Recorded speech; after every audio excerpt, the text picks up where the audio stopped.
साथ पूरी प्रेसिडियम जो नवनिर्वाचित प्रेसिडियम है, जो स्टेट बॉडी स्पीकर ऑफ में 15-16 अक्टूबर को चुन के आई है। तो मिस्टर नीतीश भारद्वाज जी यूनियन के प्रेसिडेंट है और प्रशांत शर्मा जी यूनियन के महामंत्री है और इनके साथ सारी इनकी प्रेसिडियम और लगभग 35 जो स्टेट ऑफिसर हैं जो इलेक्ट होकर के आए हैं। मैं कहना चाहूँगा जो HPSC एम्प्लॉइज यूनियन है 1971 में इसका गठन किया गया था और 1971 के गठन के बाद लगभग इसके 18 अधिवेशन हुए हैं और ये जो पिट्रॉप में हमारा अधिवेशन हुआ 18वां अधिवेशन था जिसमें नई बॉडी इलेक्ट के आई है और इसका टेन्योर जो 3 साल का टेन्योर है और लगभग 54 साल इस यूनियन को बिजली बोर्ड में सर्विस देते हुए हो गए और इसमें 35 जो स्टेट ऑफिसर चुन के आए हैं और जिसमें मैं आपका परिचय प्रधान और महामंत्री का करा दिया। इसके अलावा इनकी सारी टीम है और इसमें जो पुराने लोग थे 10 लोग जो पुराने लोग थे जिन्होंने रिटायरमेंट एज या कुछ फैक्टर के देखते हुए अपनी सेवानिवृत्ति ली है और जो नए साथी हैं उनको जिम्मेदारी दी है। तो 10 नए लोग इस प्रेसिडियम में इंडक्ट हुए हैं जो HPSC एम्प्लॉय उनका स्टेट बॉडी 35 लोगों का है।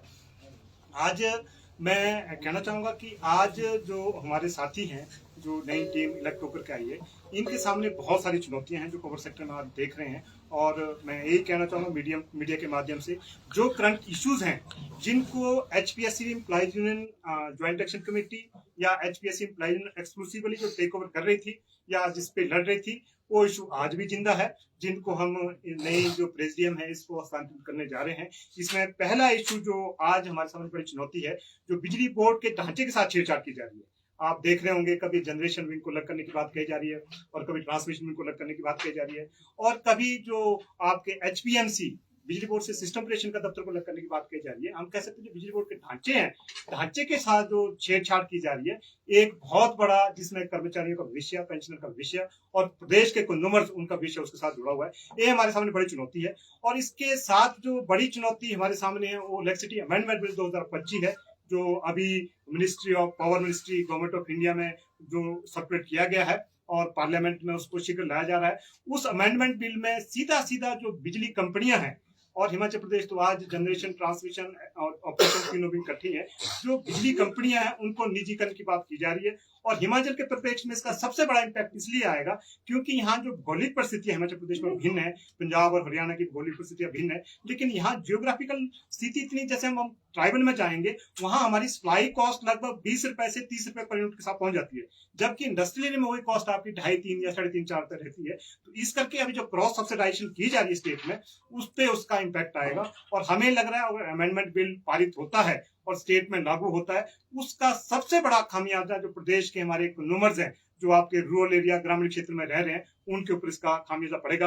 ये भी हमारे सामने बहुत बड़ी चुनौती है। इसको हमने national coordination committee of electricity employees और इंजीनियर जो राष्ट्रीय स्तर का हमारा एक संगठन है उसके माध्यम से इस लड़ाई को भी जो नए प्रेसिडेंट को लड़ना होगा हम सबको लड़ना होगा। और दूसरी बात जो आज मैं मीडिया बंधुओं के माध्यम से कहना चाहूंगा जो आज बिजली बोर्ड की जो फाइनेंस स्थिति है बहुत खराब है। आप देख रहे होंगे मार्च 24 के बाद हमारे जो कर्मचारी रिटायर हुए हैं उनकी लीव इनकैशमेंट ग्रेच्युटी और दूसरे क्लेम पेंडिंग पड़े हैं और जो लिक्विडिटी क्रंच है बहुत ज्यादा है। आप कह सकते हैं कि 24-25 अब आपका अक्टूबर नवंबर आने जा रहा है आप के क्लेम अभी पेंडिंग है। इसका हमारा जो विश्लेषण है यूनियन का विश्लेषण है हमारा विश्लेषण बड़ा क्लियर है। इसमें जो सबसे बड़ा कारण है एक तो जो गवर्नमेंट का रोल बैक है जो सब्सिडी गवर्नमेंट सब्सिडाइज करती है 125 यूनिट से नीचे के जो कंज्यूमर्स हैं उसका रोल बैक टाइमली नहीं हो पा रहा है। ये सबसे बड़ा लिक्विडिटी का कारण है।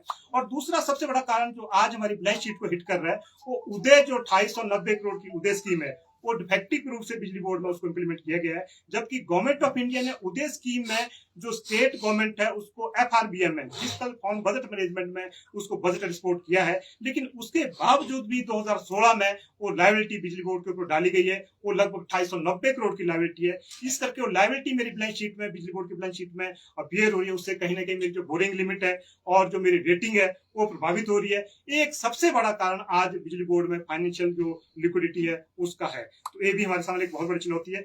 और एक तीसरी बात आज हम कहना चाहेंगे आज जो बिजली बोर्ड में सबसे बड़ी चुनौती है वो शॉर्टेज ऑफ स्टाफ है। आज लगभग हमारा 28 लाख कंज्यूमर है स्टेट को जिसमें बिजली कर्मचारी सेवाएं दे रहे हैं। एक समय था जब बिजली बोर्ड में तो 10,000 कर्मचारी हुआ करते थे और 6 लाख कंज्यूमर थे और आज आपके ढांचे में कई गुना वृद्धि हुई है।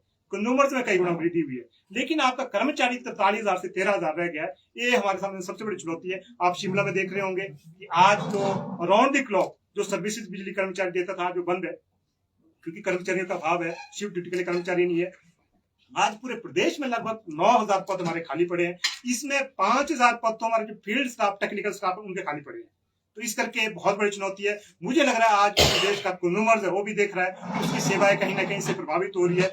तो एक बहुत बड़ी चुनौती है। हमारा सरकार से भी निवेदन रहेगा और बिजली बोर्ड की मैनेजमेंट से भी निवेदन है कि बिजली बोर्ड में तत्कालीन तौर पे जो नीचे आपका कमर्शियल है या टेक्निकल स्टाफ है, जो शॉर्टेज है, उसको भरा जाए, ताकि जो प्रदेश की जनता है उनको बेहतर सेवाएं जारी रखी जाए। ये हमारा यूनियन के सामने ये भी एक बहुत बड़ी चुनौती है।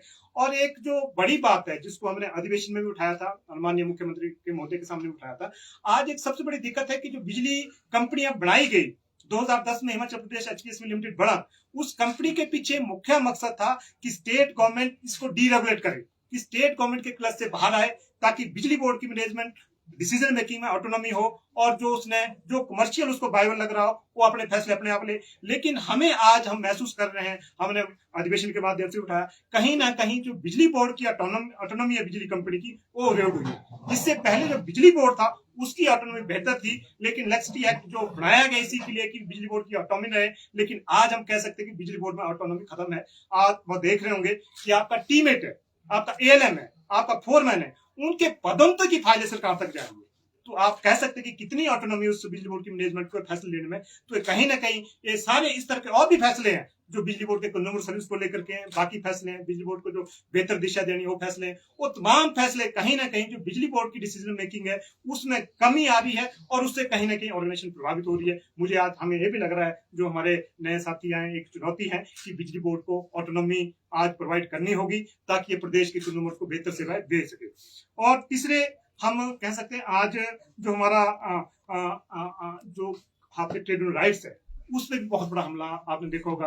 पिछले दिनों आपने देखा होगा, हमारे जो ज्वाइंट एक्शन कमेटी के मुकेश ठाकुर जी थे या मैं था, हमारे चार्जशीट इशू हुई है। इसके साथ साथ एक ब्लैंकेट बैन, एक ऑर्डर जारी किया गया बिजली बोर्ड के कैंपस में, एक ब्लैंकेट बैन लगाया गया कि कोई भी कर्मचारी जो एचपीएससी प्रीमिसेस है उसमें इकट्ठे नहीं होंगे, उसमें डेमोन्स्ट्रेट नहीं करेंगे। तो हमारा कहना है कि आज जो यूनियन है, यूनियन के पास एक ही तरीका होता है, नेगोशिएशन अक्रॉस द टेबल, लेकिन नेगोशिएशन से बात नहीं होती। तो प्रेशर टैक्टिक्स ट्रेड यूनियन की यही होती है कि आप गेट मीटिंग करें, डेमोन्स्ट्रेट करें, उसके माध्यम से दबाव डालें। अगर वो राइट्स ही आपके खत्म है, कहीं ना कहीं आपके ट्रेड यूनियन के जो डेमोक्रेटिक राइट्स हैं उस पर बहुत बड़ा हमला है। हमारा ये भी चुनौती रहेगी। मैं एक बात कहना चाहूंगा कि जो हमारा अधिवेशन हुआ था जिसमें हमारे प्रेसिडेंट इलेक्ट होकर के आई है, उसमें माननीय मुख्यमंत्री ने कुछ घोषणाएं करी है, और उस घोषणा में ये भी था कि जो ब्लैंकेट बैन है जो बिजली बोर्ड के प्रीमिसेस में लगाया गया है कर्मचारियों को इकट्ठे होने में, उस ब्लैंकेट बैन को हटाया जाए, और उस बारे में उन्होंने फाइल स्टेट गवर्नमेंट ने कॉल करी है। हम उम्मीद करेंगे राज्य सरकार उस ब्लैंकेट बैन को शीघ्र हटाएंगे। इसके साथ साथ और भी जो आपके कंप्यूटर के प्रमोशन एवेन्यूज की बात कही है, और जो विक्टिमाइजेशन हुई है जिसमें हमारे नीतीश भारद्वाज जी प्रेसिडेंट जो हमीरपुर से इलेक्ट होकर के आए, ये भी विक्टिमाइज्ड है, उनके अगेंस्ट चार्जशीट हुई है। तो हम वहां एक अनाउंसमेंट की गई थी कि सारी चार्जशीट विड्रॉ की जाएगी। तो हमारा यह भी निवेदन रहेगा मैनेजमेंट से कि जो चार्जशीट उनके अगेंस्ट है उसको विड्रॉ किया जाए। और इसके साथ साथ जो आपका पेंडिंग प्रमोशन है, आज लगभग 1,000 हमारे बिजली बोर्ड में प्रमोशन है, जिसमें टीमेट से लेकर के लाइनमैन से लेकर के फोरमैन, सीनियर से लेकर के आपके एसओ की प्रमोशन पेंडिंग पड़ी है। और माननीय मुख्यमंत्री ने अधिवेशन में कहा, मीडिया के साथी वहां थे, कि तत्काल प्रभाव से प्रमोशन किया जाए। लेकिन दुख के साथ कहना पड़ रहा है बिजली बोर्ड की मैनेजमेंट ने अभी तक कोई एक्शन नहीं लिया है, और आज आपका 15 अक्टूबर के बाद 29 अक्टूबर पहुंच गया है, लेकिन प्रमोशन टीम की वैसी प्रमोशन फाइल वैसी पेंडिंग पड़ी है। और इस बीच में हमारे बहुत सारे कर्मचारी रिटायर हो गए हैं। एक एसओ में बहुत सारे लोग रिटायरमेंट पे हैं, बाकी पोस्टों में लोग रिटायरमेंट पे हैं। तो हमारा ये कहना है कि जो माननीय मुख्यमंत्री ने घोषणा की है, जो भी पेंडिंग प्रमोशन है, जितनी भी पेंडिंग प्रमोशन की गई, उनको तत्काल प्रभाव से उनके आदेश जारी किए जाए, ताकि जो प्रदेश के पिछले 2 प्रदेश के जो हमारे बिजली कर्मचारी 2 महीनों से जो प्रमोशन पेंडिंग पड़ी है, ताकि उनको उसका लाभ मिल सके। इसके साथ एक साथी मीडिया साथी को कहना चाहूंगे, आप साथियों ने उसको हेडलाइन भी दिया था कि आज बिजली बोर्ड में लगभग 3100 के करीब आपका आउटसोर्स कर्मचारी है जो आपकी सेवा दे रहा है। और हमने देखा कि इलेक्ट्रिसिटी एक एसेंशियल मेंटेनेंस एक्ट के तहत आती है। इस करके यहाँ की सेवाएं पानी और दूसरी सेवा से भिन्न है, यहाँ रिस्क भी है।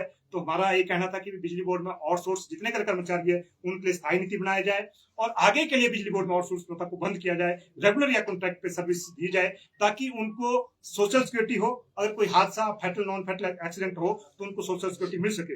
इस बारे में माननीय मुख्यमंत्री महोदय ने घोषणा की है और उस घोषणा के तहत उन्होंने कहा है कि जो हमारे आउटसोर्स के कर्मचारी है जो fatal accident, non fatal accident में जो शिकार हुए हैं, उनको कंपनसेशन दिया जाए और आगे के लिए कोई सूटेबल पॉलिसी बनाई जाए। इस तरह के निर्देश माननीय मुख्यमंत्री ने उस कॉन्फ्रेंस में दिए है। हमारा मैनेजमेंट से आग्रह रहेगा, जो भी अनाउंसमेंट माननीय मुख्यमंत्री ने उन अधिवेशनों में की है, इसके अलावा और भी बहुत सारी जो वहाँ घोषणाएं करी है, तो उनको लागू किया जाए। और सबसे बड़ी बात, जिसके लिए हम मीडिया के साथियों के बीच में बार बार भी आते रहे, पुरानी पेंशन स्कीम और ओल्ड पेंशन के बारे में उन्होंने कहा है। हमारा तो ये उसमें मानना है कि जब आपका इलेक्ट्रिसिटी, जो आपका बिजली बोर्ड बना था 1971 में, 1974 में सीसीएस पेंशन 1972 जो गवर्नमेंट ऑफ इंडिया का स्टेट गवर्नमेंट ने अडॉप्ट किया, वो बिजली बोर्ड ने भी अडॉप्ट किया और उसके बाद जितनी कभी अमेंडमेंट उसमें हुई वो बिजली बोर्ड में इंटू टू अडॉप्ट की। हमारा कहना है कि प्रदेश के जितने कर महकमे हैं जहाँ सीसीएस पेंशन 1972 है, जहाँ आपने पुरानी पेंशन दे दी, हम भी उसी दायरे में आते हैं।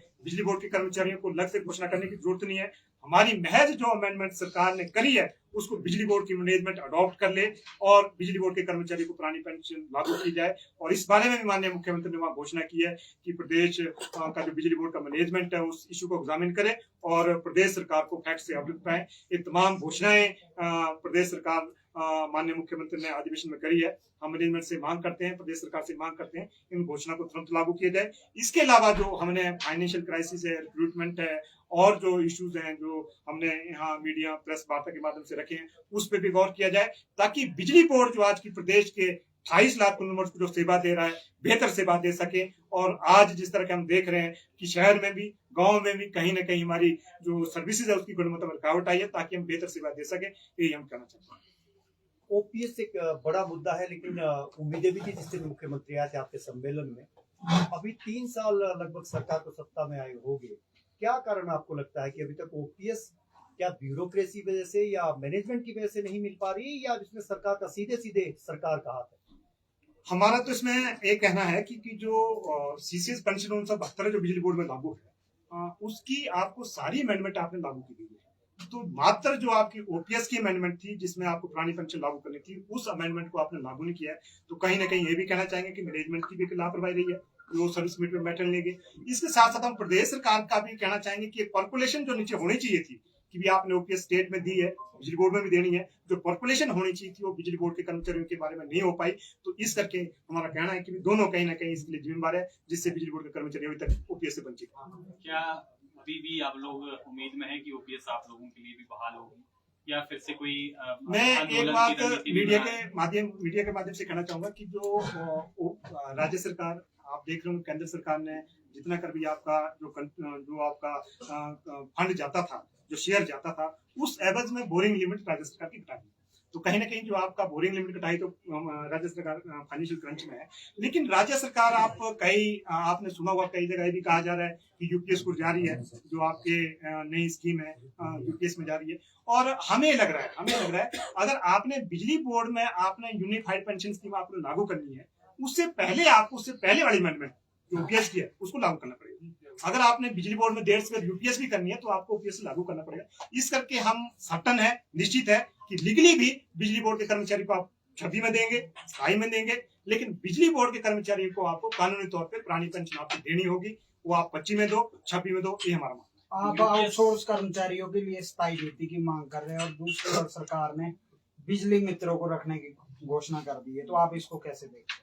इसमें हमने माननीय मुख्यमंत्री के साथ कई दौर की वार्ता करी है और हमने माननीय मुख्यमंत्री के इस बारे में आग्रह भी किया था कि बिजली बोर्ड जो बिजली ऐसी सर्विसेज है जहाँ आपको टेम्परेरी सर्विस आप इस महकमे को नहीं चला सकते, क्योंकि जो आपका अभी जो बिजली भोक्ता मित्र जिसमें बात की उसकी 6 घंटे की सर्विस है, और जबकि आपकी बिजली आपूर्ति 24 घंटे आपको सुचारू रूप से रखनी पड़ती है।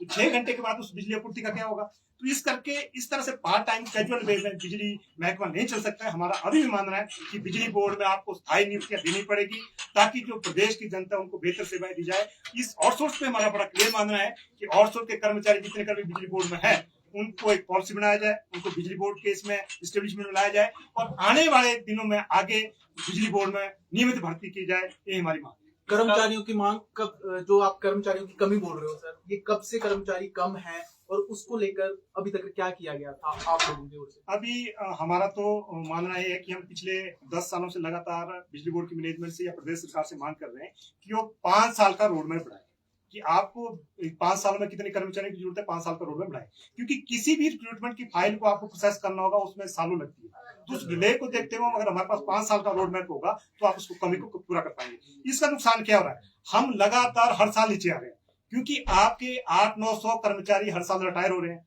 लेकिन आपकी भर्ती जो है, भर्ती उस एवज में वो आपकी मात्र सैकड़ों की वजह से आ रही है, क्योंकि आपका लॉन्ग टर्म का प्लान नहीं है। तो हम तो आज भी कह रहे हैं, आज हम 13,000 है, अगले साल हम 12 रह जाएंगे, उससे अगले में 11 रह जाएंगे अगर भर्ती ना करें। पर हम लगातार मांग कर रहे हैं कि बिजली बोर्ड में एक लॉन्ग टर्म की स्ट्रेटेजी बनाया जाए, कि जो लॉन्ग टर्म की कितनी रिक्वायरमेंट रहेगी और उस हिसाब से एक भर्ती प्रक्रिया शुरू की जाए ताकि उस कमी को पूरा किया जा सके। लेकिन आज हम कह सकते हैं कि वर्तमान या पिछली सरकार में भी बिजली बोर्ड में जितनी जरूरत थी उतनी भर्तियां नहीं करी। आप मिस मैनेजमेंट इसको सरकार को मानते हो या विभाग को? इसमें मेरे ख्याल में, क्योंकि कंपनी एक्ट में जो कंपनी है अपने में ऑटोनॉम है, क्योंकि वो सोली रिस्पॉन्सिबल है, उसने प्रदेश की जनता को कैसे सर्विस देनी है उसके लिए जिम्मेदार है।